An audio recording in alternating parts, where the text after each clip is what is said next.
Under the golden lights of the closing ceremony in Gyeongju, the hall stood in poised silence as Chinese President Xi Jinping rose to speak. Moments earlier, the symbolic APEC handover had taken place, a simple exchange that signaled something larger. After a week of discussions centered on trade resilience, digital economies, and geopolitical realignments, Xi's announcement carried regional weight.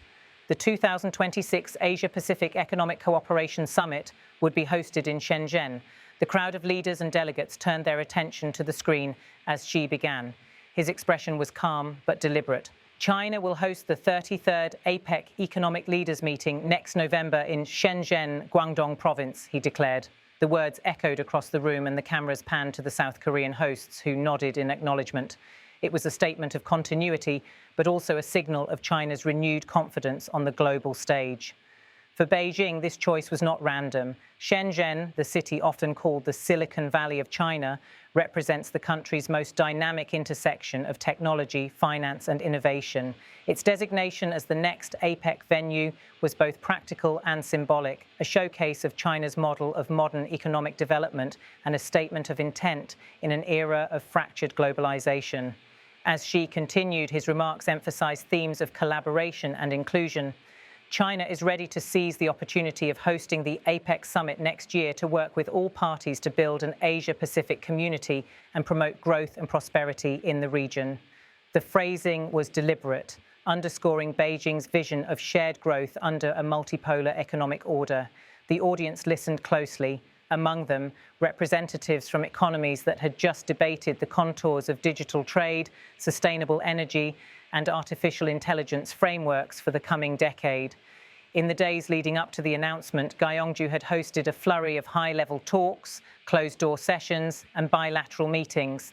South Korean President Lee Jae-myung's careful diplomacy helped bridge divides between the United States, China, and smaller Pacific economies over trade barriers and environmental commitments. For Xi, arriving at the summit with renewed diplomatic momentum after months of regional recalibration, the Shenzhen announcement was as much about vision as it was about geography. On screen, as Xi spoke, images showed the hall filled with delegates, some nodding, others taking notes. Behind Xi, the backdrop displayed the words, "Shared prosperity through resilience." His presence, framed by that slogan, underscored the central narrative Beijing has been promoting, that resilience in the global economy requires not isolation, but integration. The emphasis on Asia-Pacific community was a subtle contrast to the friend-shoring rhetoric emerging from Washington.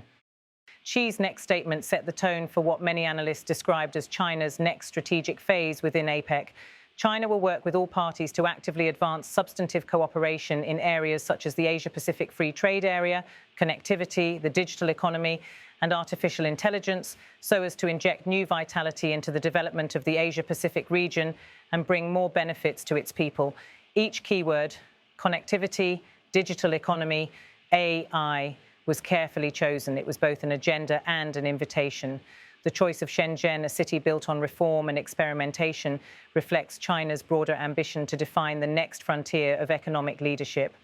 The city's role as a hub for emerging industries, from 5G technology and robotics to green energy and biotech, makes it an ideal stage for what Beijing hopes will be a future-oriented APEC. Officials close to the Chinese delegation described it as a mirror of modernization, where infrastructure, sustainability, and innovation will form the visual narrative of the 2026 summit. Diplomats present in Gyeongju read the announcement as a message of balance, that China intends to blend openness with leadership, partnership with competition. Substantive cooperation has become a recurring phrase in Xi's economic diplomacy, aimed at positioning Beijing as a stabilizing force amid global economic volatility.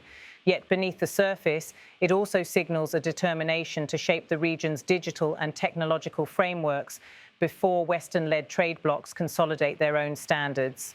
The summit hall buzzed again as Xi concluded his remarks and extended his hand toward President Lee Jae-myung. Cameras captured the moment, two leaders representing two sides of the Pacific dynamic, sealing the symbolic transition from Seoul's stewardship to China's. Applause followed, measured and diplomatic, as the handover officially marked the close of APEC 2025. Outside the conference hall, international correspondents were already filing dispatches. The headlines highlighted both optimism and calculation. China's tech capital to host APEC 2026, Shenzhen named next APEC hub. Xi pushes digital cooperation, as regional anchor commentators noted that the announcement aligned with China's long-term economic pivot from manufacturing strength to digital innovation, and reflected its desire to reassert leadership in regional governance mechanisms. In the broader context, the Shenzhen announcement also carries an implicit challenge. The Asia-Pacific region remains a contested space marked by competing trade visions, from the US-led Indo-Pacific Economic Framework to the Comprehensive and Progressive Agreement for Trans-Pacific Partnership, CPTPP, and China's own Regional Comprehensive Economic Partnership, RCEP. By hosting APEC in Shenzhen, Beijing will command both the physical and diplomatic space to set the tone for that competition. The timing of the announcement also matters. Coming at a moment when the world's major economies are navigating inflation, disrupted supply chains, and accelerating AI-driven transformations, China's message of connectivity has an economic and psychological dimension. It projects confidence that China remains a key driver of global recovery, and pragmatism, emphasizing that cooperation rather than confrontation is the path forward. In Shenzhen itself, early reports suggest that preparations have already begun. Local officials are mapping out logistics for the 2026 summit, from the convention venues in the Futian district to technology exhibitions that will showcase China's advances in AI, smart manufacturing, and digital finance.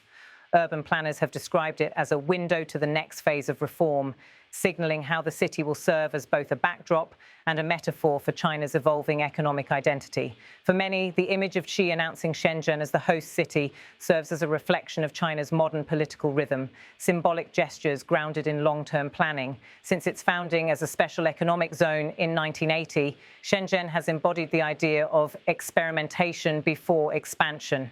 Hosting APEC there continues that logic, transforming local innovation into global diplomacy. Back in Gyeongju, as the lights dimmed and the delegations began to leave, the symbolism of the evening lingered. South Korea's role as an intermediary had strengthened its own regional stature. Lee Jae-myung's government had succeeded in presenting Seoul as a convening power, one that could balance between Washington and Beijing. As he shook Xi's hand for the final time, it was clear the moment marked not only a handover between summits, but a recalibration of regional priorities. By the time the final press briefings ended, analysts were already dissecting the nuances of Xi's speech.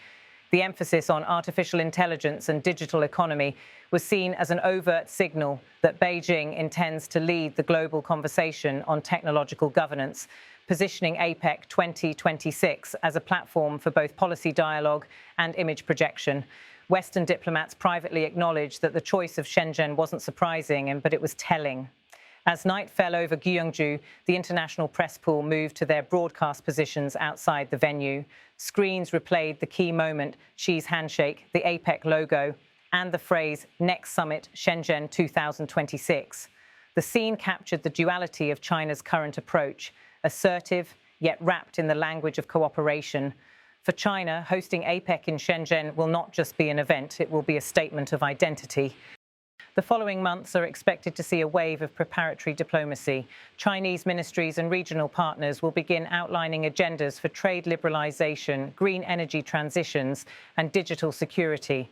Officials have hinted that Shenzhen 2026 could introduce a new consensus on artificial intelligence regulation, potentially the first time APEC formally debates AI ethics and interoperability. That alone would make the summit historically significant. In the grander scheme, the announcement from Gyeongju is more than just a venue change. It reflects a shifting balance of influence within the Asia-Pacific. China's move, framed as collaboration but steeped in strategy, sets the tone for an era where economic policy, technological innovation, and diplomacy intersect more tightly than ever. When the world gathers in Shenzhen in 2026, the summit will not merely be about trade agreements.